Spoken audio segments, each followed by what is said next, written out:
in this state and beyond. With that, let me introduce to the stage our first Echo talker, Ruth Dubin. Ruth? Thank you so much. Thank you. So, I'm a family physician from Kingston, Ontario. And today I want to talk about how chance can change the world. Kingston is a small city at the eastern end of Lake Ontario. And some of you may be familiar with our old Fort Henry, which was built to protect us from an invasion by the Americans during the War of 1812. So far, it still seems to be working. Those of you who like hockey may also be familiar with our uncharacteristically flamboyant, for a Canadian, Don Cherry from Hockey Night in Canada and Coach's Corner. He lives in Kingston. But I want to talk to you today about my patient, Martin. Martin arrived in my office in the late 1980s. He was a refugee from civil war in Central America. He'd been referred to me because of my over-exaggerated ability to speak, or a reputation for being able to speak Spanish. Martin worked really hard to settle into life in Canada. He immediately got a job as a dishwasher.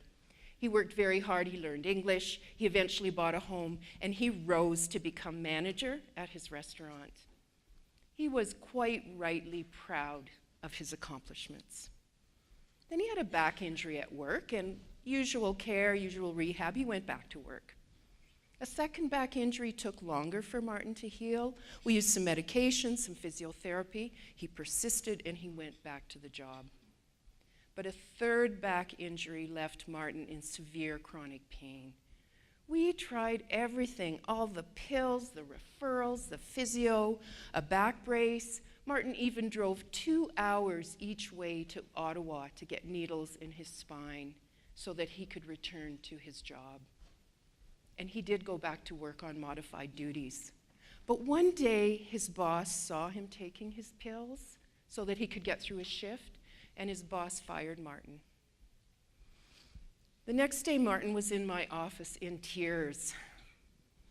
And for me to see this strong, proud man weep, all I could think was, everything we've done, the entire medical model has failed Martin. Then I remembered that I had hurt my back 10 years earlier digging out after a snowstorm. And the next day, I had turned and felt a searing pain in my low back going down my leg to my toes. It was sciatica. So I hobbled out of my office, down the hall to the physiotherapy clinic next door. And the physiotherapist gave me a book of exercises and told me to stay active. So I never missed an aerobics class. And over the years, my back pain gradually settled and really hardly bothers me at all anymore. So I wondered if exercise might help Martin. So I called the Kingston YMCA and asked if they might like to develop an exercise program for people living with chronic pain. And they said yes.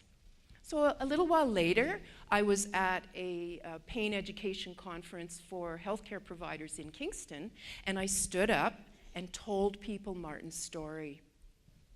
I asked if anybody would like to help. So I went round at the break from table to table, and I signed people up. I got a nurse, a physiotherapist, a psychologist, and an exercise researcher.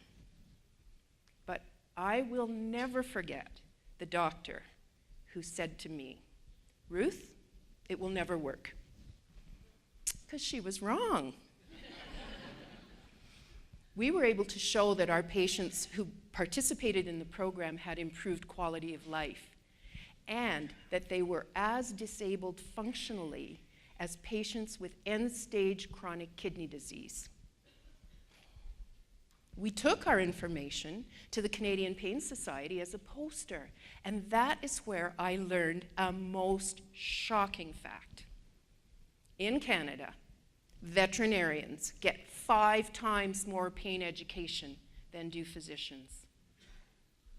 Veterinarians get about 87 hours on average, medical students 16 hours, And at my institution, the numbers are much lower than that.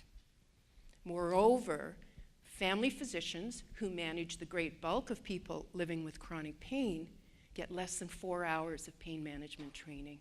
And this is for a condition that afflicts 1 in 5 Canadians, pain being the main reason why people go to see the doctor.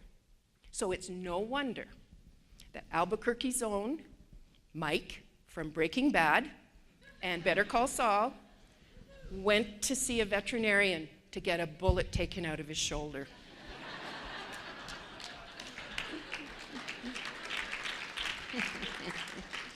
Thank you. Yeah. So here's where luck really comes into the equation. In 2012, I was at a pain conference in the United States, and I literally walked past a talk that was being given on something called Project ECHO Chronic Pain and Headache Clinic. That is how close I came to missing Project ECHO. Fortunately, ECHO had a booth at the conference, and I stopped and talked to them, and within 5 minutes, I was sold on the model. So a few months later, I flew down to Albuquerque, and I sat in on the rheumatology ECHO. I saw primary care providers from throughout the state assessing, diagnosing, and managing their patients with inflammatory arthritis within a week of having seen them. And they were using potent and potentially dangerous disease-modifying drugs, which I, as a family physician, would never have had the skills to use. In Canada, I felt lucky if my patients only waited 6 months to see a rheumatologist, by which point their joints would already have suffered irreparable damage. So I flew back to Canada, and I told everybody I met about Project ECHO. Most people just shrugged, but not my ECHO co-chair, Dr. Andrea Ferlin. I know she's here somewhere. Andrea got it right away, and she said, let's do it. And Dr. Gary Salisbury from the Ministry of Health, he also got it. In April of 2014, funding for ECHO Ontario Chronic Pain was announced by our then Minister of Health. And since then, we've reached over 300 healthcare providers throughout the province of Ontario. And some of them have gone on to develop some really creative pain clinics and interventions for their home communities. Then in the fall of 2015, our second ECHO, Mental Health and Addictions, took flight. There are so many people to thank for these successes. But personally, I had to tell Martin himself that if it weren't for him, I would not be here today. And Martin is so proud to be sharing his story with everyone. Dr. Aurora says, or has said, that ECHO just came to him as an idea, but it was an idea which he shares and shared with anyone and everyone who wanted to know more. So, can chance change the world? Each one of you who's sitting here today is proof that chance can and will change the world.